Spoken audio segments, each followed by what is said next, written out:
headquarters of Fox News, it's The Kelly File with Megyn Kelly.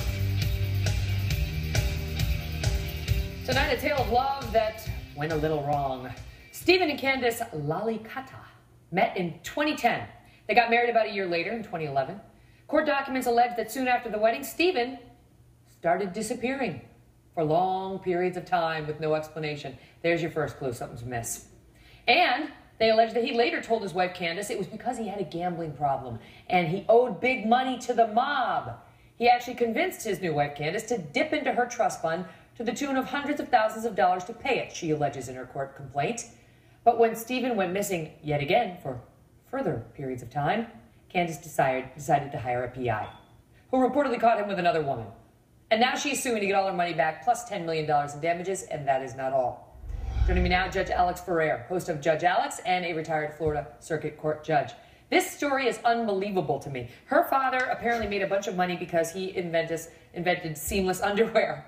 So, which I think he will be admired for a very long time. I thought that was the lady who invented Spanx, or the thong. But in any event, he apparently invented some underwear that, they get rid of the seams. You can't see them. So that was a value he provided to society.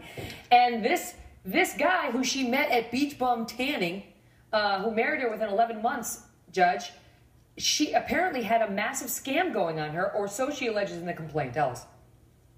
Yes, absolutely. And it's exactly the way you said it. She gets married, and shortly after that, he starts disappearing for days at a time. Now, like you said, that's your first clue. But I see this all the time in my courtroom on Judge Alex. Women who ignore every sign in front of them and tie themselves up with a loser. And I don't know what it is about the double X chromosome that makes a woman say, I can fix this guy. I can make it better. She ignores this for months, and eventually he comes up with this story that he owes money to the mob. And all the while, he basically takes her for $750,000 that he is funneling to his girlfriend, his mistress, in the way of gifts, trips to the Dominican Republic, trips to Las Vegas. And she finally catches on. I mean, I love cases like this because the rest of us guys, we look like saints when you compare us to a weasel like this. Now, wait, I want to ask you about this. But first of all, a piece of wisdom to follow up in your comment. They say women marry men thinking that they'll change, and they don't. And men marry women thinking that they'll never change, and they do. Okay, so back to the case at hand. Here's what I want to ask you. Because apparently this woman claims that she was completely outraged. And the thing that broke the camel's back was she claims that they, quote, further consummated their marriage at their home. He told his wife he was going downstairs because he was having problems sleeping, and then he disappeared again. A few days later, she found out that he had gone out. He was on vacation in the Dominican Republic with the affair partner. I mean, so he's leaving the house in the middle of the night. This is the thing that set her off. But then, Judge, go ahead. Here's the truly relevant piece for you as the judge of the case. Fake judge of the case. She tried to get him to admit his fraud on tape when she was wired in July of 2012. But then they alleged that he seduced her at the W Hotel into having sexual relations so he could destroy the wire. Now you're telling me she knows all this. And she wears a wire.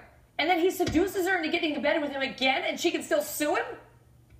What did I tell you about this double X chromosome? I mean, I see this. I can't tell you the number of times I see this on my show. It's unbelievable behavior. But the part I loved is to get another $150,000 out of her when she had gotten $600,000. He takes her to the bank, gets it all in cash in a duffel bag, goes to a car where he has a friend sitting in the car pretending to be a mobster. And the friend goes through the whole act of, okay, you just bought your husband's life back. I mean, this thing would be a movie that you'd go, that just can't be real. If she can prove all this is actually happening. If she can prove all this, she wins, right? But does she win $10 million in addition to what she paid him?